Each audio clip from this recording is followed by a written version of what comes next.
반갑습니다. 3월 17일 화요일 큐티 스케치 시간입니다. 오늘 본문은 요한복음 21장 1절로 14절까지의 말씀입니다. 오늘 본문은 이렇게 시작합니다. 그 후에 예수께서 디베랴 호수에서 또 제자들에게 자기를 나타내셨으니 나타내신 일은 이러하니라. 디베랴 호수에서 예수님께서 제자들을 만나시는 그런 내용이 오늘 소개되고 있는데요. 이 디베랴 호수는 갈릴리 호수를 말하는 것입니다. 갈릴리 호수의 다른 이름입니다. 갈릴리 호수로 주님이 찾아오십니다. 이때 제자들은 뭘 하고 있었느냐? 그들의 고향이죠. 예루살렘에서 예수님을 만나고 또 그들이 이제 고향으로 갑니다. 고향으로 왜 갔을까에 대해서는 두 가지 견해가 있는데 첫 번째로는 그들이 낙담하고 절망하고 예수님 부활하긴 했지만 그들에게는 어떤 신앙적인 면에서 좀 낙담 가운데 좀 죄송하기도 하고 또 염치도 없고 여러 가지 이유로 돌아갔다는 겁니다. 그래서 어부의 생활로 돌아갔다는 그런 견해가 하나 있고요. 또 한 견해는 이제 복음서에 예수님께서 십자가에 달려 돌아가시기 전에 내가 죽고 부활하여 내가 제자들보다 너희들보다 먼저 내가 갈릴리로 가리라. 그런 약속을 또 해 주셨습니다. 그래서 그것을 기억하고 이미 이 제자들에게 벌써 세 번째 나타났다고 말했으니까요. 오늘 본문에 나오는데 세 번째 나타나는 얘기입니다. 어제 본문에 어 그 도마를 만났죠. 도마를 만나기 여드레 전에 제자들을 만났습니다. 근데 오늘 또 주님이 만나 주시는 거예요. 그러면 이미 부활을 알고 있습니다. 부활에 대해서 경험을 했고 또 심지어는 예수님께서 숨을 내쉬며 성령을 받으라 말씀하셨고 평강이 있을지어다. 그래서 주님을 보고 기뻐했다 그랬어요. 그런데 그들이 신앙을 버렸다는 것은 신앙을 버리지는 않았지만 굉장히 낙담하여 자기 옛날 직업으로 돌아갔다는 것은 조금 좀 앞뒤가 조금 매끄럽지는 않다 하여 그다음 견해는 뭐냐면 주님의 약속을 기억하면서 그들은 제자들은 갔었고 그래서 고기를 잡는 것은 먹고 살기 위해서 당장 밥을 먹어야 되니까 고기를 잡을 수도 있지 않는 이런 견해입니다. 그래서 하나는 첫 번째로는 낙담하여 고기나 잡으러 가자. 우리 고향으로 가자 하는 것. 두 번째는 갈릴리에 예수님께서 또 가신다고 했으니 그들이 기다리는 입장으로 또 갔다. 이런 견해가 있는데요. 어쨌든 둘 다 의미 있는 견해입니다. 그러나 중요한 한 가지는 무엇을 선택하든지 간에 이들 안에는 주님을 어 스스로가 만나고 적극적으로 따르고 "주님 우리가 이제 다시 한번 해 봅시다. 뭘 합시다. 주님 오셔서 너무 다행이에요." 부활을 마냥 기뻐할 수만 없어요. 기쁜 건 사실이에요. 주님이 그냥 죽음으로 끝나지 않고 살아나셨다는 것이 너무나도 감격스럽지만 이 제자들과 주님과 맺은 관계는 인격적인 관계죠. 인격적인 관계. 인격적인 관계 안에서 주님은 주님이시기 때문에 주님이 하신 말씀대로 다 이루어졌지만 그들은 장담하고 특별히 베드로는 "다른 사람은 다 배신해도 나는 절대로 배신하지 않겠습니다. 나는 끝까지 주님을 따를 것입니다." 그런 이야기를 했었고 주님은 "그래. 네 생각은 그렇지만 너는 어 닭이 두 번 울기 전에 나를 세 번 부인할 것이다." 이런 말씀을 하셨어요. 그리고 누가복음 21 장입니까? 22 장에 보면 어 그 마지막 그 닭이 울고 나서 예수님이 신문을 받고 있다가 베드로를 이렇게 봅니다. 베드로와 눈이 마주쳐요. 주께서 돌이켜 베드로를 보시니 닭이 두 번 우는 소리가 나고 나서 예수님이 돌이켜 베드로를 봅니다.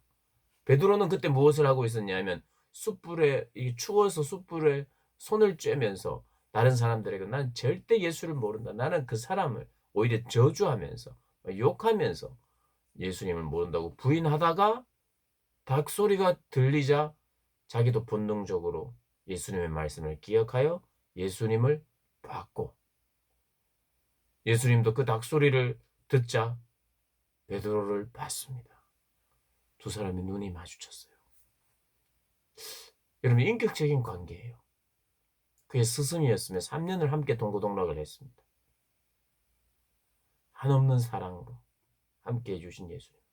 그분의 눈을 제대로 본다는 건 어려워요.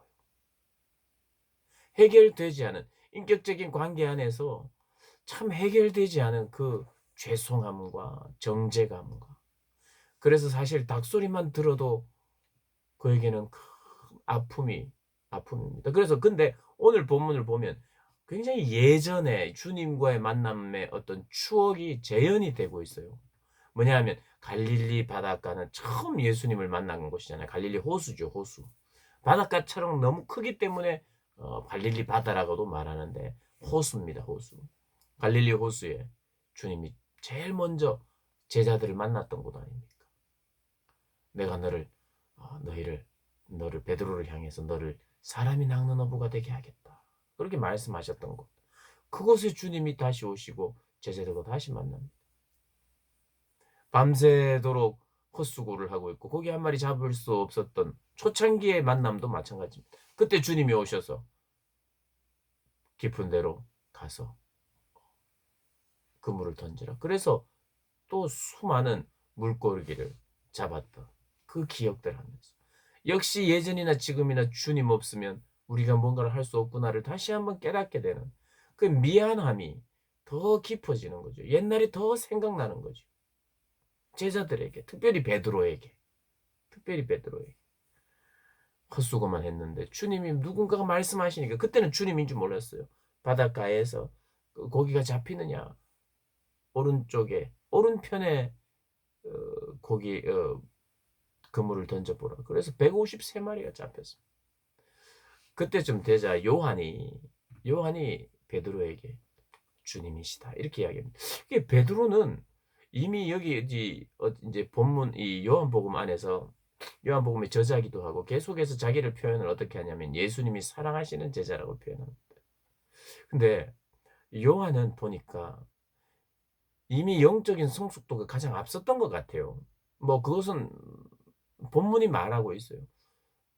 요한은 좀 미리 압니다. 요한이 먼저 주님인지 알아봐요.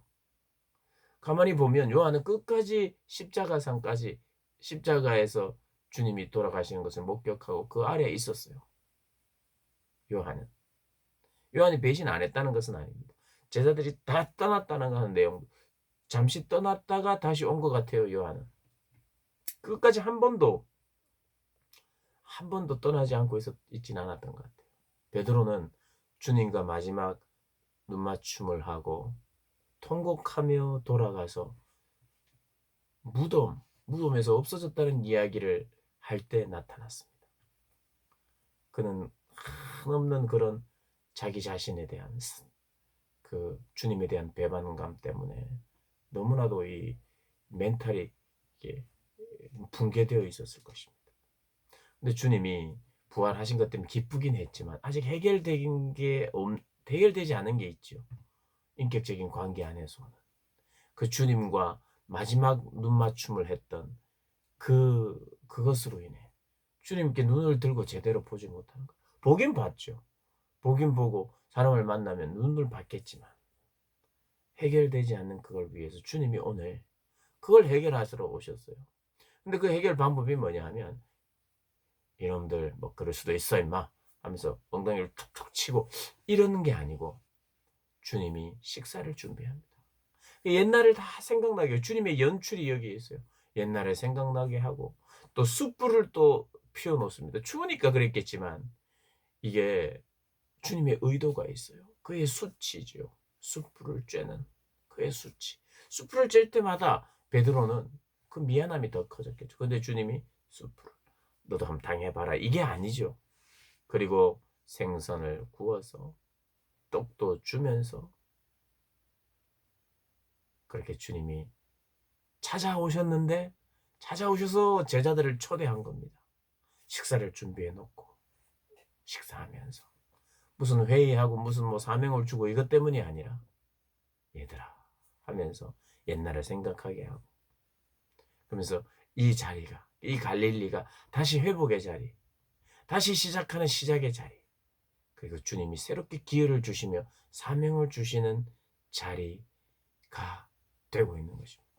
그래서 이 21장은 없어도 되는 부록처럼 20장으로 딱 완결이 되는 그런 내용인데, 그럼에도 불구하고 이 인격적인 마지막 풀어야 하는 우리 인생들, 베드로뿐만 아니라 베드로 이후에 있는 모든 주님을 배신하며 죄를 반복해서 짓는 인생들에게, 베드로의 후예들에게 주님은 오늘 저에게 식탁을 준비하면서 찾아오시는데 그냥 빈손으로 찾아오시는 게 아니라 식탁, 음식을 싸오셔서, 나는 그냥 몸만 있으면 되고 주님이 다 준비하셔서 떡을 주고 생선을 주면서 구워서 먹으면서 주님은 다시 나는 여전히 너희를 사랑한다.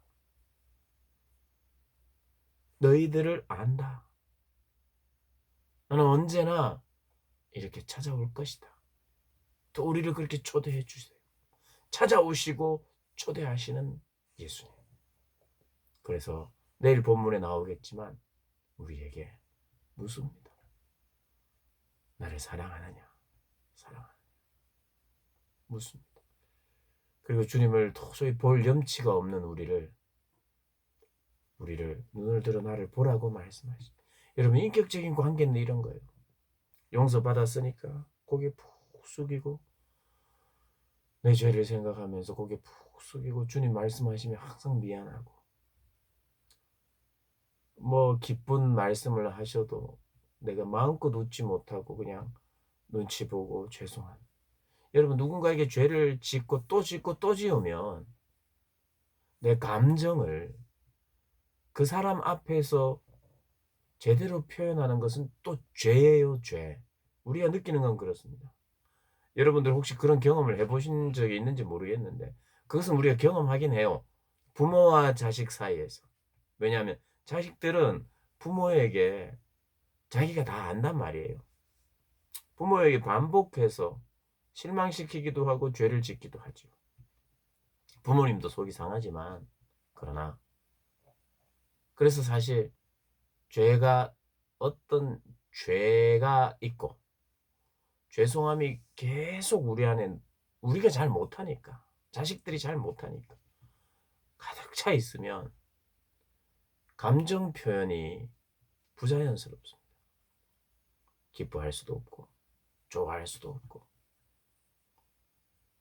네가 그래 놓고 웃음이 나와 하면 그냥 기 죽는 거. 요즘은 뭐 그렇지 않겠지만 그게 사람입니다. 사람의 양심이고 정죄받는 우리예요.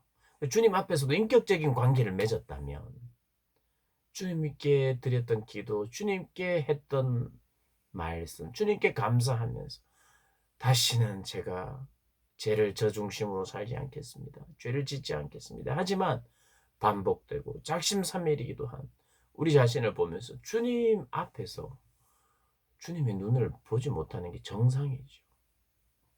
그래서 아마도 베드로와 그의 제자들에게 세 번째 나타나셨지만 이런 감정이 그들에게 가득했던 것 같아요. 그러니까 주님이 이걸 해결해 주시는 거예요. 이거를 해결해 주십니다. 당신의 사랑으로. 당신의 사랑으로. 오늘도 우리를 이렇게 찾아오시면서 또 초대해 주시는 주님 우리가 기억하고 그 주님과의 식탁에서 좀 대화하시는 그런 복된 날이 되시기를 바랍니다. 그리고 아울러 지금 이제 온 세계가 이 신종 코로나 확산 때문에 온 세계가 난리가 나고 있는데 여러분 꼭 기도하셔야 됩니다. 이 일을 시작해 하신 이는, 허락하신 이는 하나님이십니다. 하나님이시대요. 인간이 실수하든 뭘 하든 간에 하나님이 허락하시고 허용하신 분은 하나님이십니다. 이거 막으실 분도 하나님이세요. 하나님이십니다.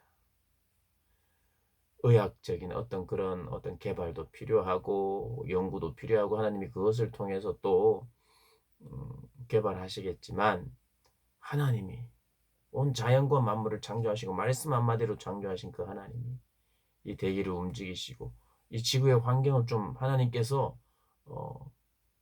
좀 말씀하셔서 우리에게 깊은 깨달음과 또 하나님의 말씀하시는 말씀도 캐치할 뿐만 아니라 치유하시는 하나님, 또 주관자 되신 하나님에 대한 신뢰와 또 그분께 모든 것이 주님의 손에 달려있는 달려 있다는 것에 대한 고백으로 우리 함께 기도했으면 좋겠습니다. 오늘도 그렇게 기도하시는 그런 복된 한 날 되시길 주님의 이름으로 축복합니다.